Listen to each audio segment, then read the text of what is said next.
So it is now official. Cocaine Bear is a massive box office hit, whereas Antman 3 has been a bit of a disappointment. It's certainly not going to be a box office flop, as many are predicting, but it is very, very meh for the MCU box office performance.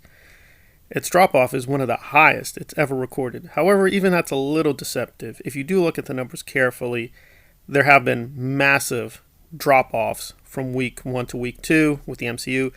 It doesn't really mean the film itself will do very badly. However, those films start off with much more, I want to say, primary characters like Strange, Spider-Man, even Thor. They just had a lot more visibility. And the Ant-Man franchise has done respectable numbers, but never been really like billion-dollar club. So it's sort of doing the normal thing with Ant-Man, but given this is beginning phase 5, it is a little shocking. It should have been much, much stronger or more sustaining. Does that mean Cocaine Bear itself is good? Well, I haven't seen it, but from the range of reviews from big YouTubers, small ones, as well as the print media, it seems the majority of critics did like it, although there is a lot of qualification going on with how good it is. Apparently the first hour is okay, but it definitely has some pacing issues, so really there's a kind of rock solid hour, but 40 minutes of the film kind of drag along. And there's a lot of controversies whether Elizabeth Banks made the right decision in framing the tragedy, or whatever you're going to call it, the comedy ensuing, because this thing is totally made up. This event did happen. There was cocaine dropped off in this area, but the bear apparently just died. It didn't go on this rampage, killing a ton of people. So it's a bit of a fantasy film overall.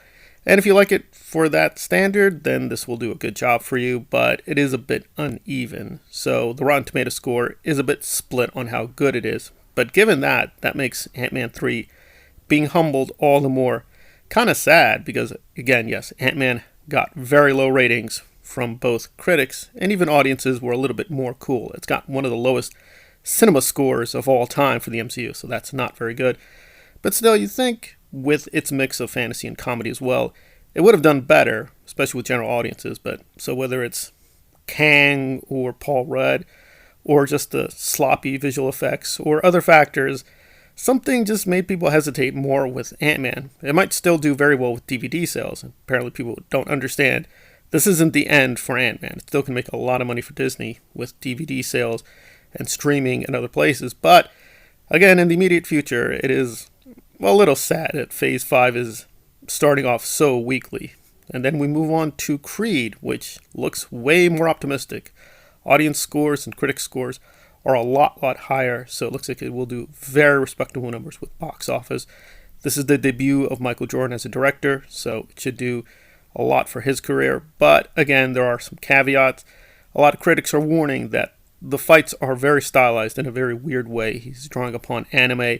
Some people will like that, some people will not. So it is a bit of a departure from the series. Unfortunately, in terms of the narrative, not much of a departure. It seems to be just splicing parts of Rocky 3 and 4. Also, Creed himself is not the center of the film.